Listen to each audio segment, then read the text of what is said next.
আল্লাহর এক ওলি বাদশাহ মাহমুদ গজনবী রহমাতুল্লাহি আলাইহি অনেক বড় একটা বাদশাহ ছিলেন। সেই বাদশাহ একদিন আরাম করতে গেলেন, বিশ্রাম করতে গেলেন। যাইয়া দেখে বিছানার পাশে কুরআনুল কারীম রাখা। তিনি চিন্তা করলেন, হাইরে, এখানে যদি আমি শুয়ে পড়ি তাহলে কুরআনুল কারীমের বেয়াদবি হয়ে যাবে।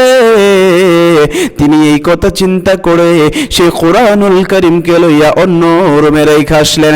অন্য রুমে রেখার পর তিনি ওই রুমে আসলেন। আসার পর তিনি শুইয়া পড়লেন। শুইয়া চিন্তা করে, হাইরে, আমি কত বড় নিষ্ঠুর। আমি নিজের স্বার্থের জন্য কুরআনুল কারীম, আল্লাহর পবিত্র কুরআন, যে কুরআন এত মহান আল্লাহর কালাম, এই কুরআনুল কারীমকে আমি আমার স্বার্থের জন্য অন্য রুমে রাইখা আমি নিজে এই রুমে আরাম করতেছি। আইরে মাহমুদ গজনবী, তুই এত স্বার্থপর কবে থেকে হইলি? তুই এত স্বার্থপর কেমনে হইলি?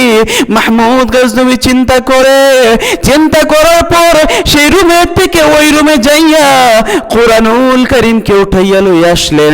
আসার পর হযরতে মাহমুদ গজনবী রাহমাতুল্লাহি আলাইহি সেই কুরআনুল কারীমকে আপন জায়গায় রাইখা তিনি অন্য রুমে যেয়ে শুয়ে পড়লেন, আরাম করতে লাগলেন।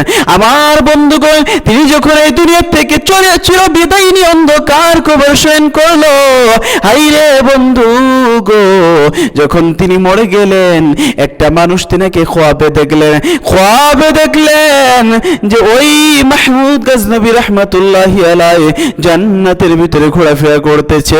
আমার বন্ধুগণ, সেই মানুষ ডাক দিয়ে বললেন, ও বাদশাহ মাহমুদ গজনবী, তুমি এই মর্যাদা কেমনে পাইলা? তুমি জান্নাত কেমনে পাইলা? হযরতে মাহমুদ গজনবী রাহমাতুল্লাহি আলাইহি ডাক দিয়ে বলে, ও আল্লাহর বান্দা, একদিন কুরআনুল কারীমকে আমি সম্মান করেছিলাম, একদিন কুরআনুল কারীমের জন্য আমি অন্য রুমে যে আরাম করেছিলাম, একদিন কুরআনুল কারীমকে আমি অনেক বেশি ইহতিরাম করেছিলাম। আর এই ইহতিরামকে আল্লাহ রাব্বুল আলামিন এত পছন্দ করেছে, এত ভালো লাগেছে আল্লাহর কাছে। আল্লাহ রাব্বুল আলামিন এই আমলের কারণে আমি গুনাহগারকে জান্নাতবাসী করে দিয়েছে। আমার বন্ধুগণ, কুরআনুল কারীম এমন একটা কিতাব, যদি আপনি এই কুরআনুল কারীমকে ইহতিরাম করেন, এই কুরআনুল কারীমের সম্মান করেন, এই কুরআনুল কারীমকে ইজ্জত করেন, তাহলে আল্লাহ রাব্বুল আলামিন আপনার প্রতি খুশি হয়ে জান্নাত দিতে পারে।